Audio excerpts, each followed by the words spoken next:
राधा वल्लभ श्री हरिवंश, राधा वल्लभ श्री हरिवंश।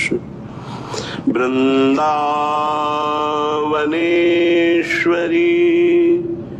तवैव पदारविन्दम् प्रेमामृतैकमकरन्द रसौघपूर्णम्। हृद्यर्पितं मधुपतेः स्मरतापमुग्रम्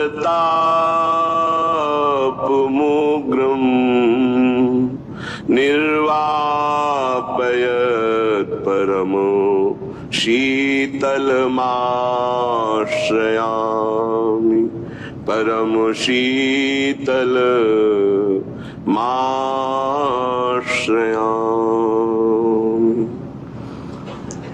जानत प्रीति की रीति किशोरी, जानत प्रीति की रीति किशोरी। कोमल चित कृपालु करुणानिधि,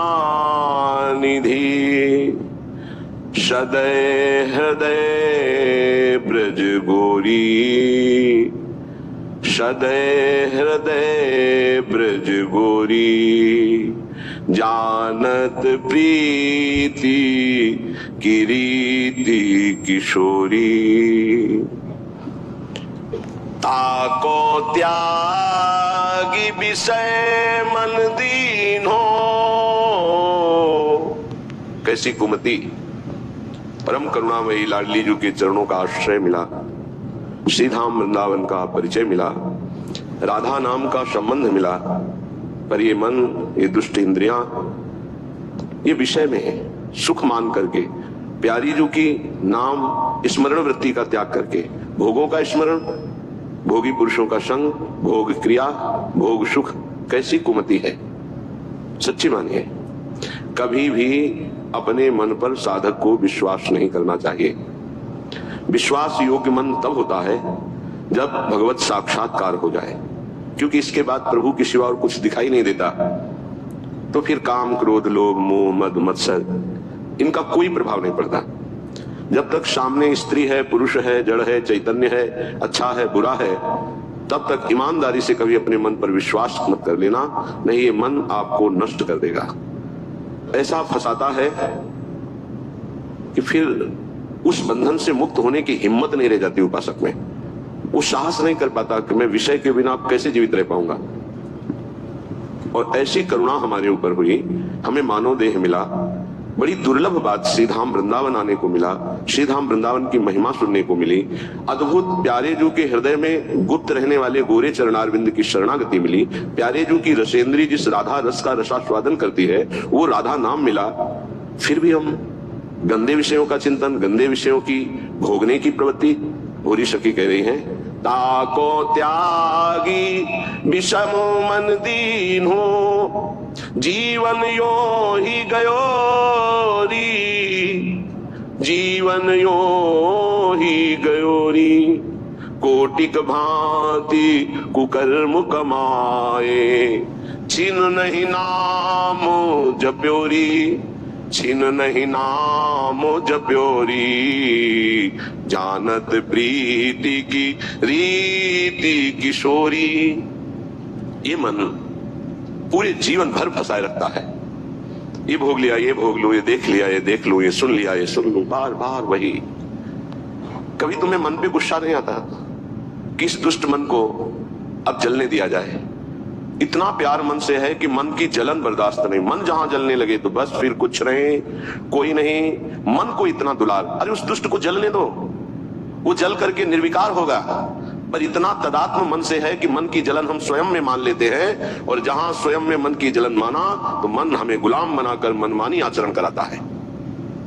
सच्ची मानिए, इसी के कारण भगवत साक्षात्कार नहीं हो पाता। नहीं, हम पर जितनी कृपा है इससे तो कई बार भगवत साक्षात्कार हो जाए, इतनी अपार कृपा है कि कई बार भगवत साक्षात्कार हो जाए, पर हमारा दुष्ट मन, हमारी ये इंद्रियां बोले ताको त्यागी। ऐसी करुणामयी ललित किशोरी को त्याग करके मन विषयों में, गंदे विषयों में, घृणित विषयों में कैसे समझावे इस दुष्ट मन को।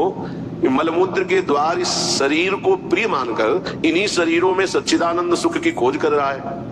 बड़ी दुर्गति का विषय है। कोटिक भांति कुकर्म कमाए, एक एक क्षण हमारा बड़ा कीमती है। जो क्षण गया वो नहीं आएगा दोबारा जीवन में, माइनस होता चला जा रहा है। हमारी जितनी श्वासें प्रतिपलम घाटे में चले जा रहे हैं, माइनस होती चली जा रही है। मृत्यु नजदीक आ रही है, कमाई की तरफ ध्यान ही नहीं दे रहे, गंवाते चले जा रहे हैं। कोटिक भांति कुकर्म कमाए, यह है गंवाना। श्वासों को गंदे चिंतन में, गंदे आचरण में समय व्यतीत किया, अपने जीवन को, अमूल्य जीवन को नष्ट कर दिया। छिन नहीं नाम जप्योरी, एक क्षण भी शांत चित्त होकर राधा राधा राधा राधा कभी नहीं जपा।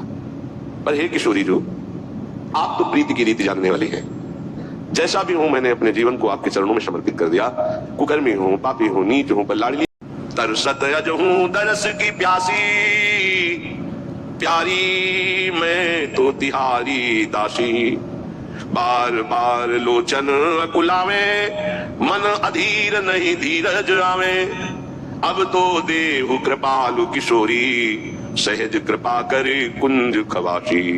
प्यारी मैं तो तिहारी दासी, मैं हूं तो आपकी दासी, पर इस काम ने, इस क्रोध ने, इस लोभ ने बलात् मेरे हृदय पर अधिकार करके मनमानी आचरण करा लिए। हे मेरी लाडली, हे मेरी प्रियाजू, अब तो कृपा करो। मैं जैसी भी हूं आपकी हूं। लाडली, मेरे नेत्र कहीं ना कहीं तो ये चाह ही रहे हैं कि एक बार आपका साक्षात्कार करें। हे स्वामिनी जी, आप तो सहज कृपालु हो, तो आप कृपा करके अपनी रूप माधुरी का एक बार नेत्रों को पान करा दीजिए, तो मेरा मन, मेरी चित्त, मेरी एक एक वृत्ति आपकी दासी हो जाएगी। प्यारी जो, आप कृपा करके इनको अपनी सेवा में रख लीजिए। मन को, बुद्धि को, चित्त को, अहम को। मेरे बस के नहीं कि मैं आप में लगा पाऊं, आप कृपा करके अपनी रूप माधुरी के द्वारा इनको आकर्षित करके अपनी सेवा में लगा लीजिए। हे मेरी प्रिय सखी, मुझे सबसे बड़ा सुख मिलेगा। निसी दिन बदन सरोज निहारो, सहज रूप पर तन मन वारो। लाडली, आपका रूप ऐसा है कि अखिल लोक चूड़ामणि मदन मोहन श्री लालजू महाराज अपने मन को खो दिए आपके रूप में। फिर मेरा मन क्या है? हे किशोरी जो, आप अपने रूप के प्रेम जाल में मेरे मन को फंसा लीजिए। मेरा तन, मेरा मन ये आपका है। अगर अब ये काम क्रोध आदि कहीं ले जाते हैं तो आप देखो, मेरी सामर्थ्य नहीं कि मैं इनको रोक सकूं। सपने हूं और न देखा हूं को, ऐसी कृपा कर दो। वैसे तो मैं देख रहा हूं कि जागृत स्वप्न में कोई भी मेरा सहयोगी नहीं है। कैसे? जो है वो सब गिराने वाले हैं, सजाने वाले नहीं है। मान लेना हमारी बात। इस सृष्टि में जो दोस्ती करेगा वो तुम्हें चढ़ने से गिरा देगा। चढ़ाने वाला दोस्त तो केवल भगवान ही है, या भगवान का निज जन प्रेमी है जो झुक करके, गिर करके कहता मेरे ऊपर पैर रखो, चढ़ जाओ परम पद में। वो तो केवल भगवान का भगवत प्राप्त महात्मा ही हो सकता है, अन्यथा नहीं। अन्यथा तो चढ़ते हुए का पैर पकड़ के, घसीट के, गिरा करके उसे अपने अनुकूल बना लेना, ये माया के पार्षदों का कार्य है। स्वप्न में भी हमारा कोई सहयोगी नहीं है। सच्ची मानिए, कोई सहयोगी नहीं। आप प्रगट में जिसे सहयोगी मानेंगे वही विक्षेप दे देगा आपके भजन में। ये गांठ बांध ले साधक कि स्वप्न में भी कभी किसी को अपना न मान ले कि ये मेरा प्रिय है। नहीं, वही तुम्हारे जीवन का घातक चिंतन वाला बन जाएगा, तुम्हारे चिंतन में बाधा पहुंचा देगा। ये माया पहले झुक के आती है, क्योंकि अगर सीधे युद्ध का चैलेंज दे के आवे तो साधक कभी परास्ती नहीं हो सकता, क्योंकि भगवत पार्षद है। साधक जब मारा गया तो दया में मारा गया। इन शब्दों को बहुत ध्यान से सुनना। सत्संग है भगवत प्राप्ति के लिए, चाहे गृहस्थ साधक हो या विरक्त साधक। कभी माया ऐसे चैलेंज करके नहीं आती संतों के पास, साधकों के पास, भक्तों के पास, क्योंकि जानती चैलेंज करने पर इनका स्वामी खड़ा हो जाएगा। और स्वामी साथ खड़े तो वो दासी है, माया सामने टिकेगी नहीं, भाग जाएगी। वो बड़ी चतुरता से आती, प्रवीणता से झुक के आती है और झुका के रौंद के जाती है। लिख लो कागज में, चाहे दिमाग में लिख लो। झुक के आती है और झुका के, रौंद के, रुला के फिर उन संतों का अनुभव निकलता है। स्वप्न में भी कभी किसी को अपना ना माने। हाँ, जीवन में ये बात लिख लेनी चाहिए।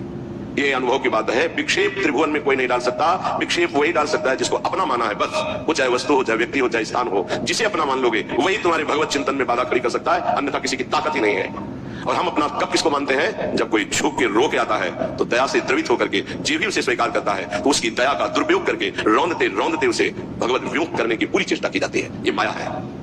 इसलिए असंगोहम पुरुषः, जिसने ये ब्रह्मसूत्र अपने जीवन में धारण किया, ये हम बहुत चूक की बात बता रहे हैं।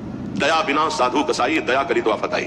जीवन में ये अनुभव की बात बता रहा हूं। जब कभी चूक हुई है तो दया के कारण हुई है, और जब कभी कोई विघ्न साधना में पड़ता है तो साधु की दया उसे बसाती है। इसलिए वो दया जो हमारे प्रभु के चिंतन में बाधा पहुंचा दे, कभी नहीं। दया दूर से करनी चाहिए। उपदेश कर दे भगवत नाम वाणी लीला का और छोड़ दे। पर होता क्या है, ये समर्थों को उपदेश दिया जाता है।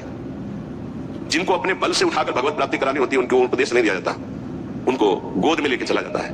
और ऐसे गोद में लेकर चलने के लिए